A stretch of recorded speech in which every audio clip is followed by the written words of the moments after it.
Hi, thanks for joining us this afternoon. We have Oberon Capital presenting. David Leclerc, who's president and founder of Oberon, is with us to walk us through how exactly a charity flow-through works. And we'll run this like we do our typical webinars, which we'll start with an overview of the presentation that he's put together for this, and then we'll go into Q&A at the end. And I actually don't know if we have to do any sort of disclaimer to start this off, so maybe we just jump right in. Hi, David. Thanks for joining us. Thanks for having me, Deborah. I've got a slide here with the obligatory disclaimer, so don't worry about that. Okay, good. I realize that ours probably doesn't cover yours, so good thing you've got that covered. So yeah, thanks for joining us. I think it's interesting because coming from the sell side, I knew one aspect of how a flow through works, but there's many facets to it. So I thought it'd be interesting to sort of walk our audience through different ways that flow through works and the different players that can participate. So thanks for taking the time. My pleasure. Thanks for having me. I'm sure there's a number of people in your audience that have already been exposed to flow through donation financing, perhaps as end buyers, the ultimate investors. But as you say, there's other stakeholders and they may get something out of this, and perhaps it may apply to them. So I'll just take everybody through the presentation quickly. There's two real formats we have. We call it the flow-through donation benefit and our tax management as a flow-through benefit.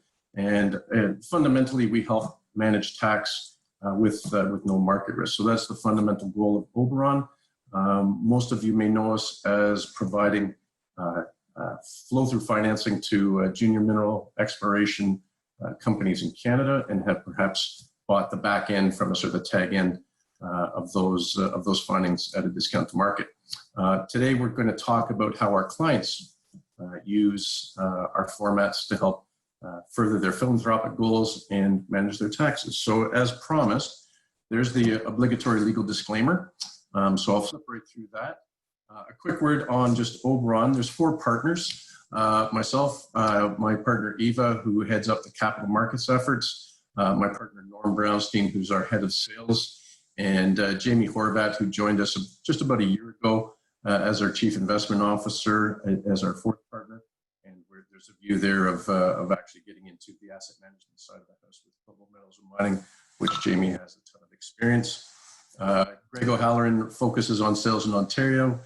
Jessica has joined us recently to focus on Quebec sales, and Ada rounds out as our operations manager and chief compliance officer. So, you know, the background to Oberon, we're about 10, 11 years old. We've helped raise a little over $900 million flow-through dollars for Canadian exploration companies.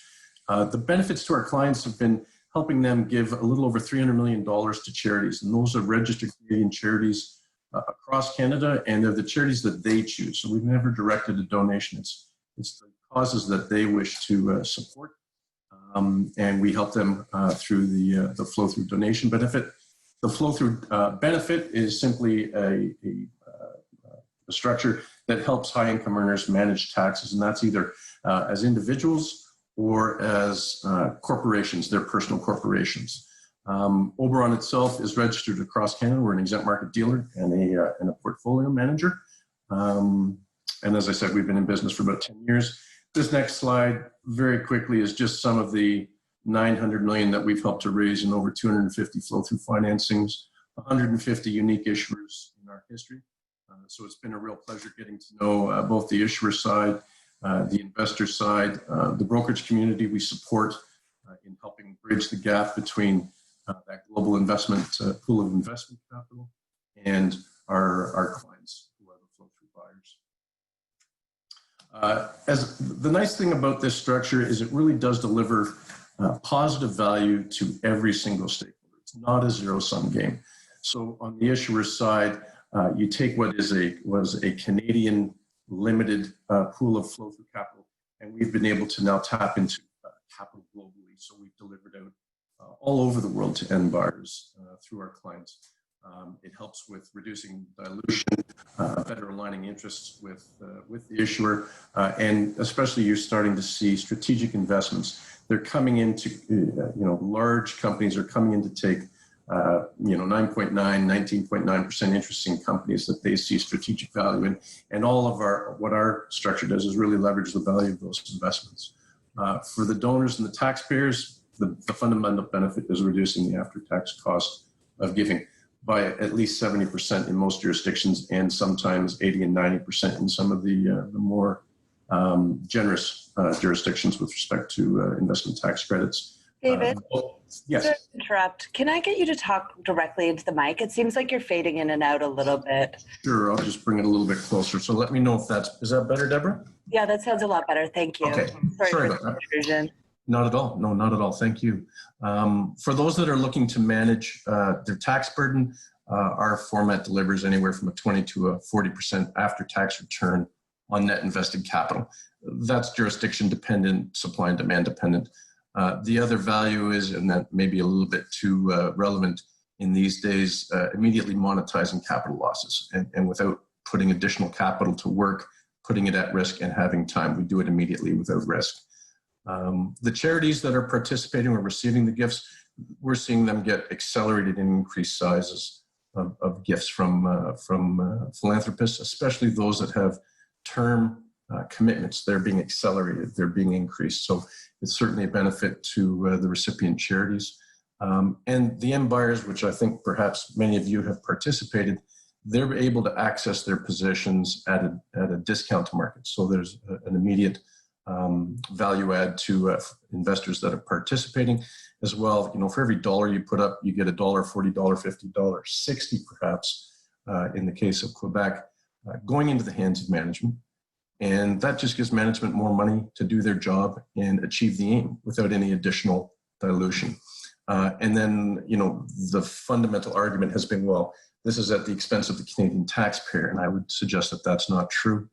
The Canadian taxpayer, if I'm participating, my deductions are an inclusion somewhere else for a driller up in Northern Ontario or BC or Quebec that's sticking holes in the ground and creating that sort of economic activity. And for about every hole that goes in, or every dollar that goes into the ground, about $2.3 in economic activity is generated. So I think, the Canadian taxpayer at large is actually benefiting from the structure. Excuse me. I'm just going to touch on, 3 trades we have in distribution. We're a little over $120 million in flow-through offerings this year on about 35 trades. Our current offering, British Columbia, if you're looking to make a donation, you can make a $100,000 donation for an after-tax cost of $1. So that's $1,000 out of your pocket after tax to get $100,000 into the hands of the charities that you care about. If you're looking to manage tax, you can have a 39% after-tax return. If you invest $100,000 net, your taxes will decline by $139,000. That's a 39% after-tax return. That's an 84% pre-tax equivalent if you wanted to go out and find that. So it doesn't really exist. Same thing in Manitoba, $100,000 donation costing you $12,000 instead of $50,000 and a return of about 29%. In Ontario, and these are all current live trades, you can give $100,000 away for $10,000, again, as opposed to $50,000 after tax. So you're saving yourself a ton of money, and that's why you're seeing donors accelerate and increase gifts. So that's sort of the social benefit of the structure. And again, if you're looking to manage your taxes, a 25% after-tax return, which is a 54% pre-tax equivalent. So, how does it really work? It's really as simple as the diagram suggests. Issuers issue flow through to our clients. They donate to the charity of their choice, and the charities liquidate directly to investors and buyers.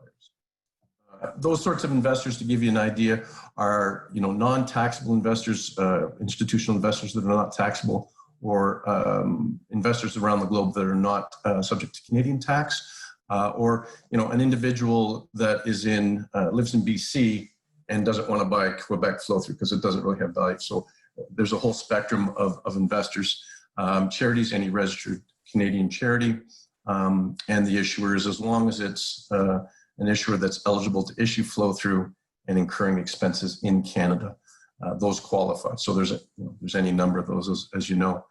All of those trades all happen at the same time on the same day. So we buy the primary issue from the issuer, they're donated, and they are liquidated to the investor all at the same day. What that does fundamentally is it eliminates the market risk, right?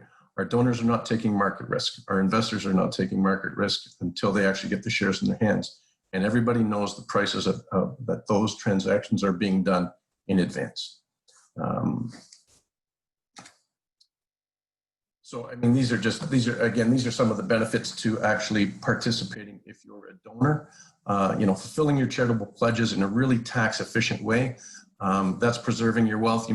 Donors may choose to share additional wealth with the charities of their choice. Again, no market risk. And really, the next point was fundamental for me when I encountered this structure about 11 years ago. If you want to give $100,000 to a charity, that charity gets $100,000 net of all fees and expenses on the day of closing. It may take us a day to actually get the wire out, but fundamentally they get it at time zero. They get 100% of the intended donation. And that for me was the biggest diligence point in diving into this structure. If you have private foundations or donor advised funds, absolutely they can be used to fund that. And we have formats, and we'll talk a little bit about it later, for both individuals and or their holding companies or their operating companies, CCPCs. So we have formats to help them at both the individual and the corporate level. The flow-through benefit, and this is just managing your taxes, and really you can tell from the diagram, it's the same trade just without the charity. So again, clients buy from the issuer and immediately exit to investors that have been prearranged. All of the trades happen on the same day. The prices are known in advance. So essentially what we're doing is monetizing the tax benefits of flow through for our clients and passing on the shares at a discount to market to investors that want that position. And again, eliminating market and liquidity risk for our clients. And again, so managing your taxes, effectively taking flow through, and I don't know what your history of flow through is, but I certainly participated in traditional flow through funds years ago until I got a really poor return in 2007. So it really takes a high risk equity and turns it into a low risk fixed income security. You can, as I mentioned, you can monetize any losses you may have quickly without putting additional capital to work into the market and the time that it needs to take to work for you. And again, this format, just like the donation format, has both individual and corporate formats. Just a word on those formats. You know, it's standard flow through. You get a deduction, Canadian exploration expense. If it's grassroots mining, which we try to do for individuals, you get 15% mineral exploration tax credit. And in provinces like BC, Manitoba, Ontario, there's additional investment tax credits. Quebec has its own special package of tax benefits. So it's used aggressively in Quebec. For corporations, again, it needs to be a Canadian controlled private corporation with either active or passive income. Passive works better. You get the deduction. You're not eligible to use investment tax credits. There's also Canadian development expense, which is you get 45% deduction in year one, 30% thereafter on a declining balance. And that helps the Canadian controlled private corporations achieve the same thing that the individuals are. However, it has the benefit that there's no alternative minimum tax. So you can make donations or take positions or enter into structures that are quite a bit larger. And also for individuals, they don't have to take that expense into income. They can leave it in their corporations. That's really the overview of how it works. I'm happy to address or try and take on any questions that there may be. Okay, great. Just for the audience's benefit, can you put back, I think it was towards the beginning, maybe at the third or fourth slide, the one that really breaks down, go back one. No, it breaks down the benefits. Yeah, I think back one more. Those are the benefits to the different stakeholders. Yeah, the different stakeholders. Start with that one. And maybe you can just describe to us the people that are commonly referred to the front end buyers. Who is that?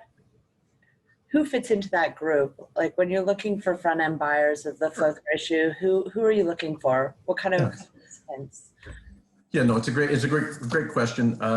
If you're looking at the flow through donation benefit, we typically target donations of $25,000 and above. So the individuals or their corporations that have the kind of income to give away $25,000 and above, and we've had people from $25,000 up to millions of dollars.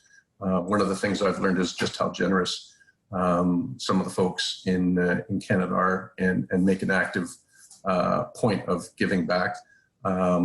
On the flow-through benefit side, it starts to make sense for high-income earners in the $300,000 to $400,000 range and above, and that's T4 income, so that's regular income. It can also work. We're seeing a lot of it lately, where individuals, and especially through their corporations, are having, if they're disposing of assets, they're having significant passive gains. And we help manage taxes down on those gains, sort of, a lifetime liquidity event, that sort of thing. So we help with that. So that's another type of person and their corporations that we're helping to deliver value. But that's generally high income earners is really what we're after, and people that have a philanthropic bent want to give back. Okay, and so do people pick their charities, or how does it work?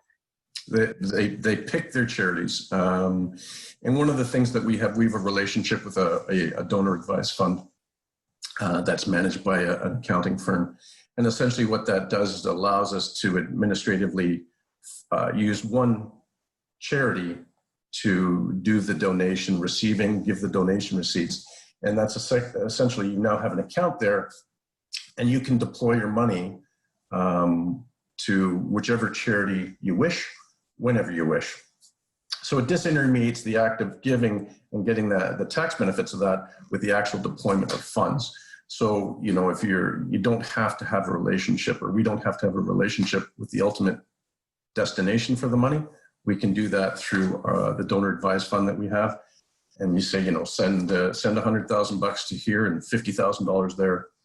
We direct them, get the checks cut, and out they go. And is that how all of the flow-through financings that you do, is that how they're done, or? The vast majority of it is. We have clients that have their own foundations, their own private foundations. So we will use that charity to do the gifting, or there are clients that want us to interact directly and have that gifting directly with that charity, and we'll do that. So it's really, there's maximum flexibility in how you want to give and the path that you want the money to take. We can just make it really quite administratively easy with our donor advised fund. Okay. And then in terms of the back-end buyers, how are those typically found, and who qualifies for that? Again, anybody, our practice is entirely accredited investor, because most of the fund, the financing for junior exploration is via private placements. So we have an exclusively accredited investor practice. So again, the profile of those are high net worth accredited investors, funds around the globe that are interested in taking positions in particular companies. Strategics, you see press releases all the time. Eric Sprott comes in, Alamos comes in, any number of different larger companies, and it pays them, and it's more efficient for them to take a position in the company, let them develop an asset, than it is to develop that asset themselves. So you see, they are often end buyers. And then a lot of it is the brokerage community. We work hand in glove with the brokerage community. We don't charge fees to issuers. And that allows the brokerage community to come in and add their value by finding end buyers with their relationships around the globe. We're a partnership of 4.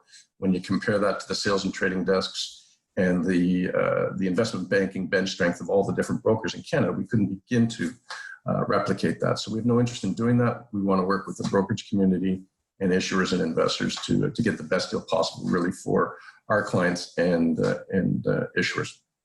So if you're not charging fees to the issuer, what is your compensation structure? How does Oberon get paid? Our clients are charged a fee for our service. It's disclosed to them, forms part of the structure, and all of the returns or the after-tax costs of gifting that I've mentioned throughout this presentation, they are all net of fees and expenses. So that's already included and accounted for in our structure. And when you say clients, you mean the donors? Donors or the donors to if they want to, for those folks that are giving money away, and subscribers for those folks that are interested in managing their taxes. Got it. Okay. So just as a case study, can you walk through the actual math on how a donor can make a $100,000 donation in BC for after-tax cost of $1,000? I can. Yeah, I can. Absolutely. Can you also do the same for Quebec? This is a live transaction. This is giving a $25,000 net donation to a charity in BC for a 1% cost of giving. So it's a live trade, so I can give this to you right now. So here you start by writing a check for $74,000 and buying $74,000 of flow through.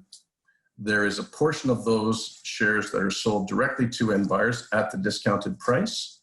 So when you look at line D, you're net out of pocket $53,000. In year one, the tax benefits for doing that trade are $58,000. So you're actually up a little bit. You're up $4,500. In year two, there's a recapture of investment tax credits. That's the mechanism. That's the way they work. They're included in income in the subsequent year. So there's a drag. So you have a $4,700 tax bill. Net, net, net, on an after-tax basis, you're out of pocket $248. And as you will see below, the remainder of the shares are given to the charity and they're liquidated immediately for $31,000. We apply our fees and the charity has in its pocket $25,000.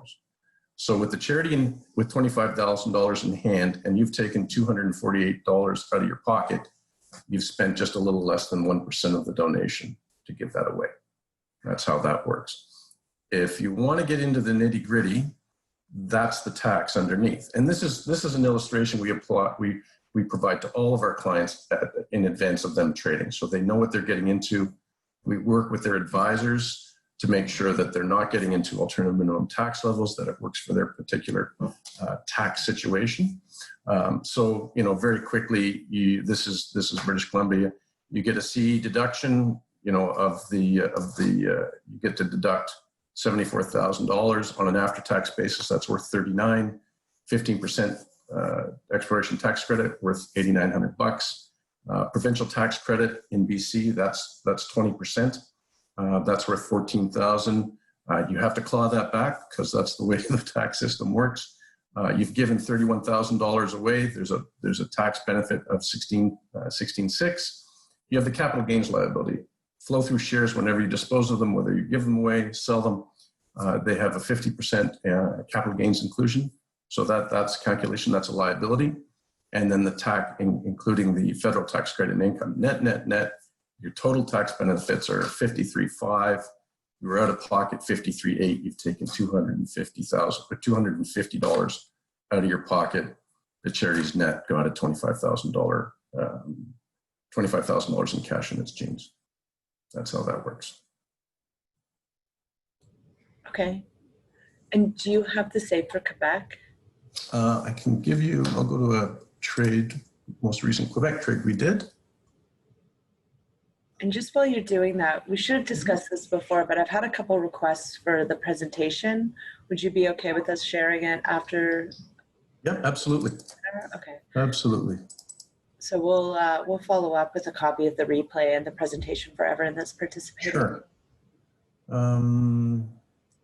Let's see what this one looks like. Okay, so this is the same. This is actually the same thing. An individual giving $25,000 away in Quebec. And Quebec's got some very special, it's a really generous jurisdiction as far as investing in mining. So here, you spend $84,000 on flow through. A little bit of that is sold directly. You get $15,000 back. You're out of pocket $68,700. Again, just your tax, and we'll go through the tax a little bit, but in year one, you're up $72,000. You've got some inclusions in year two that claw that back. You're out of pocket $249, excuse me, after tax. You've given away $25,000. You've spent 1% after tax. Again, very similar to the BC trade. The remainder of the shares are liquidated or transferred to the charity and liquidated immediately to the same end buyers. It all goes to those end buyers. We apply our fees, and you have a net donation after all fees and expenses of $25,000. So Quebec is a little bit different. The CE deduction, Quebec is an interesting regime. It has its own tax regime. I'm sure you all know that. So there's a federal rate and there's a provincial rate. The CE, you get 100% deduction at the federal rate. You get a deduction against 120% of the CE at the provincial rate. So it ends up to be approximately 58%. So whatever you spent on flow through, it's worth 58% after tax. That's the $49,000. You get the 15% federal tax credit. That's worth $12,600. There is no provincial tax credit in Quebec.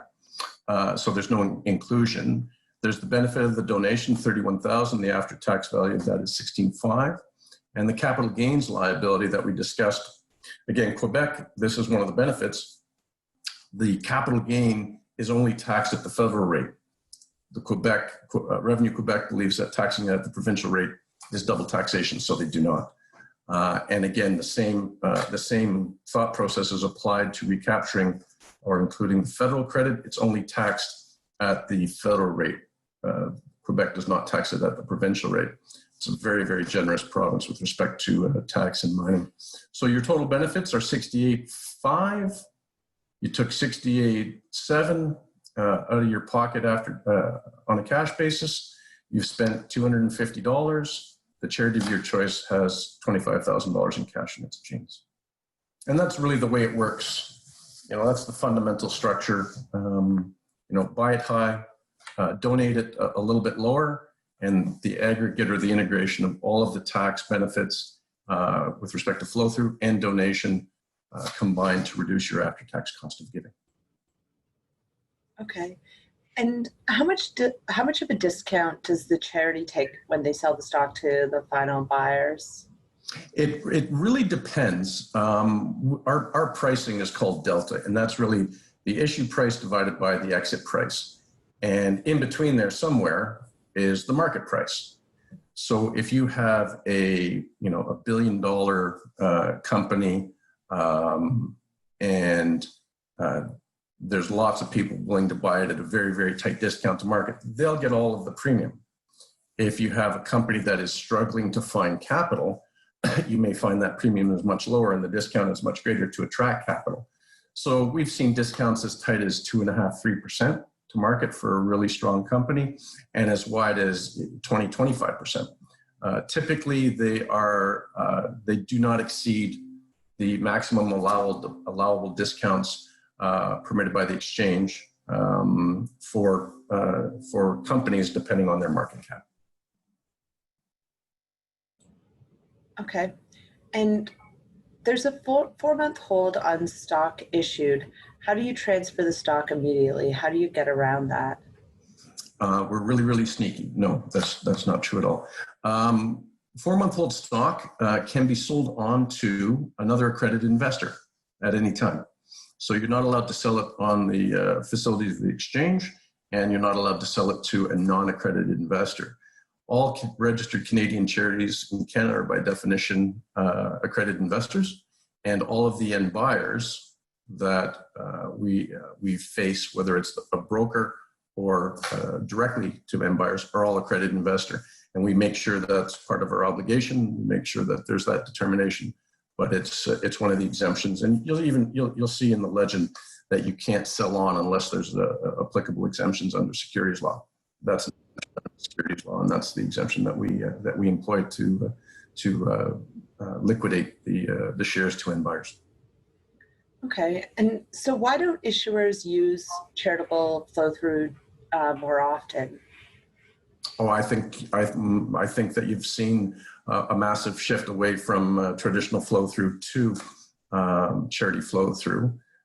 It's been interesting over the past 10 years. At times, there hasn't been enough end buyers for the capital that issuers have wanted and the demand that our donors have had, or there haven't been enough issuers. Market caps are lower, whatever the reason where we are in the cycle. Right now, the gating item would be the demand by our donors and subscribers. That's the limiting factor for us now. We'll probably get quite a bit through the highest year to date, or the highest volume we've done in past years. We'll get well through that this year. There's been such a huge demand. But what that's done is it's compressed the delta that I mentioned, the price. It's compressed that, so it's a better deal in some cases for subscribers. They're getting a better return or a lower cost of giving because of that, because there's such a demand for capital from the issuers, and there's a demand for those positions from end buyers. So at this particular point in the market, the gating item is that. In mists of time, I would say that there was, a lack of acceptance earlier on. Issuers were uncertain about it. Investors were uncertain about it. There's certain investors that will still not participate for what they believe are compliance reasons. As that acceptance has grown, so is the use of the structure has grown by issuers. We're 250 plus transactions, over 150 issuers. Some of the issuers are simply limited by market cap.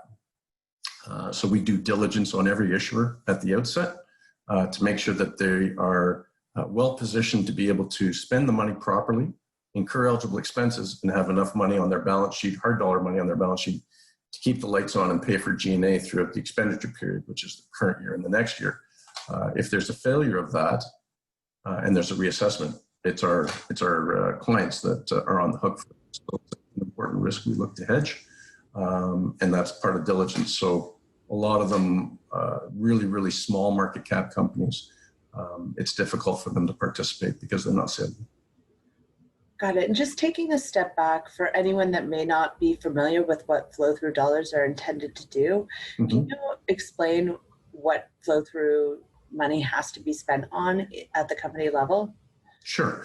Flow-through's been around for 30 plus years. It's really intended to encourage investment by Canadians into a pretty important sector of the Canadian economy, the search for mineral resources and the search for energy resources. And so to encourage that, the government said, okay, if you put $100 into a company that's going to go stick holes in northern Quebec looking for gold or whatever they're looking for, we'll give you a deduction. So really what they were doing is they were reducing the risk. But in exchange for that, the companies are obligated to incur what are called eligible expenses. So they have to fundamentally use the dollars for exploration. That means getting drill rigs on the site and drilling, assays of those drill results, things like that. Mobilizing into the bush to get those drill rigs on site and get those people on site.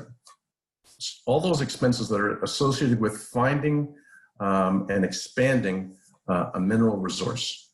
And what it's not intended to do is to pay for investor relations, travel for management, the CEO's salary, all of those sort of G&A type of expenses. Those are not eligible. So that's why we pay very close attention to the company's capacity to have dollars, hard dollars, to pay for those sorts of expenses, so that the flow-through dollars are directed into the proper spots. And thus far, we've been quite successful at that. And the community knows, the CEOs, the CFOs, they've got a very good idea of how to do it. They do it well. And I think they do it really well because in large part, it's a great source of capital, and they don't want to get a reputation or be reassessed and have people step away from future flow-through deals. So they do a really good job of putting flow-through dollars into the ground for expenses that are eligible. One would assume that most of the flow-through that you've done over the last 2 years has been in mining. It has. We had, we'd actually had someone join us in Alberta because the oil and gas sector uses CD, Canadian Development Expense, which is like CE, except that your deductions are spread out over time. So it's a really good vehicle for our corporate clients. Unfortunately, I think we all know what happened to the energy sector in the past year or so, or even just in the past 6 months. But we had started, and we were about $30–40 million into the energy sector before oil dropped out, and then obviously that's continued. So yeah, mining's the focus. Mining's the focus across the board.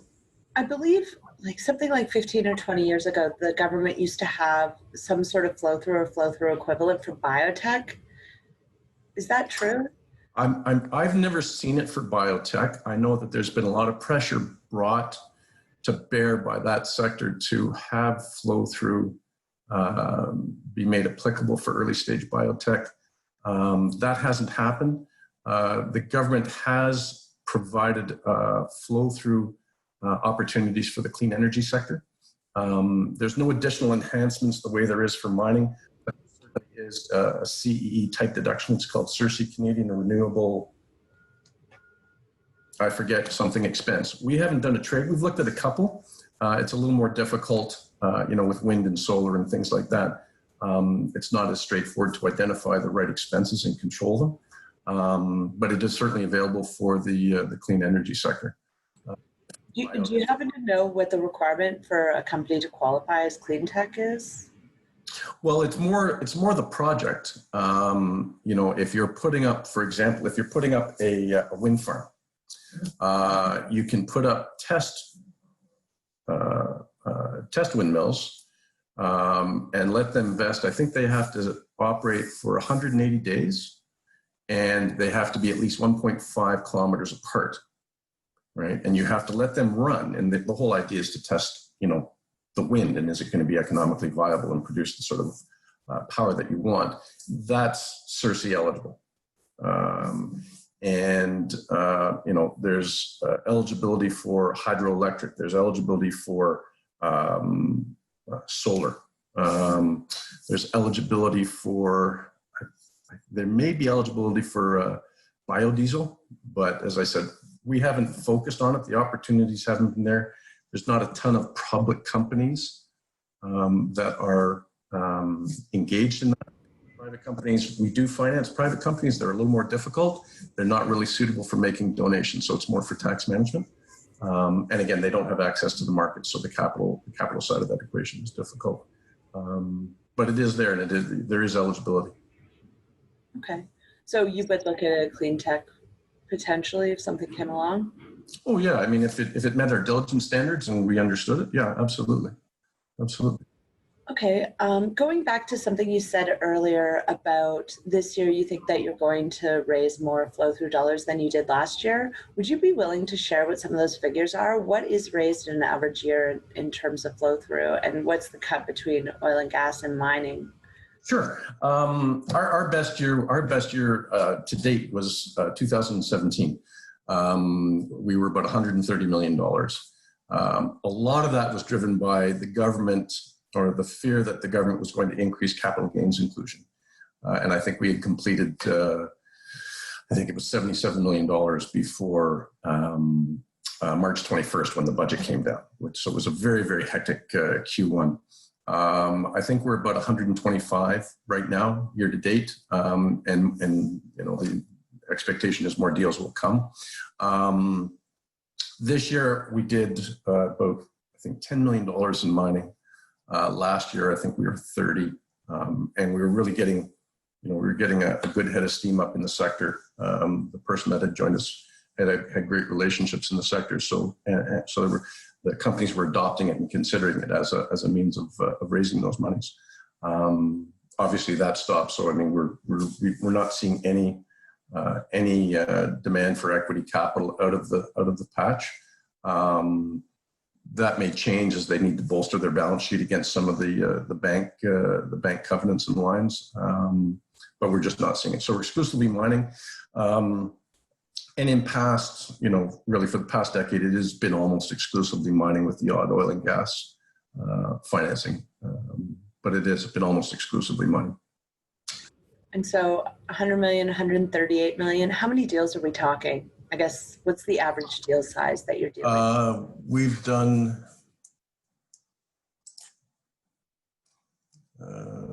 probably getting close to 40 deals this year. There's no real average deal size. I would say, we're anywhere, we'll take a small company, especially if we know them really well, and help them raise $500,000. We'll do $25 million with a brokered offering, and everything in between, 1 million, 5 million, 3. I think they're typically, because of the size of the companies, they're typically less than $10 million, would be my suggestion, but really all. Okay, and then for the donors, what's the typical donation size, or like from your front-end buyers, what's the typical ticket that they're writing? We advertise that it makes sense at a minimum $25,000 donation. We tend not to turn people away that want to give money to charity. At $1,000 or $5,000, it just doesn't make sense with the admin and the cost. If there's a group that wants to do, they all want to support one charity, so it's a club deal. And maybe the individual donations are smaller, but on aggregate, it's larger. So we like to help them. So really, it comes down to, can we help you make it efficient for you, and at least, on the very small stuff, break even against our costs. Because as I said, if someone wants to give money to a charitable cause in Canada, it's not something we like to turn away. But we advertise $25,000 as a minimum donation. Okay. Well, I've run out of questions. Is there anything that I haven't asked you, or the audience hasn't asked you, that we should? I guess the one thing that we hear accountants and other people say, CRA hates the structure. They're gonna reassess all that sort of stuff. It's the biggest. It's one of the probably the fear mongering, the biggest concerns. So my comment is this: we're 11 years in. We're nearly at $1 billion. Probably will be early next year. Collectively, with all the competition in the market, we're probably in the 3 billion-ish range over the past decade, as a guess. We've provided an alternative source of capital as retail's interest in flow-through funds has waned. We provide a huge influx of capital to a really important sector in Canada, that being resource exploration, and that we also support a pretty significant sector in Canada, and that's the charitable sector. It's about 7% of GDP, I believe. So when you take a look at all those, so we support the policy initiatives of the Government of Canada. We're helpful to those policy initiatives, and those are important. And the reality is we actually accelerate tax. We crystallize that capital gains liability that's associated with flow through at time zero, whereas previous structures that can get lost a little bit in the midst of time. So we actually accelerate that tax for CRA.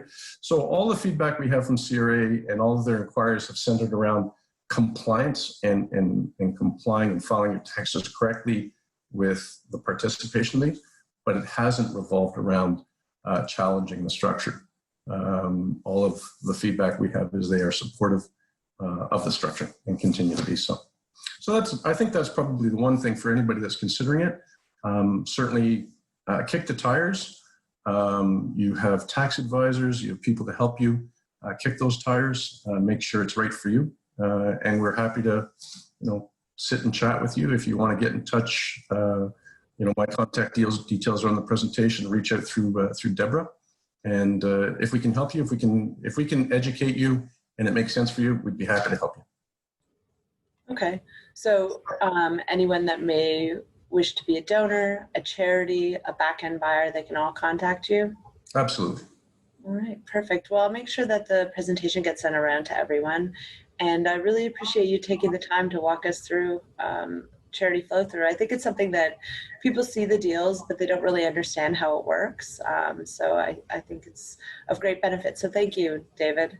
I really appreciate the opportunity, Deborah. Thank you very much. And thanks to everyone for participating. Have a great afternoon.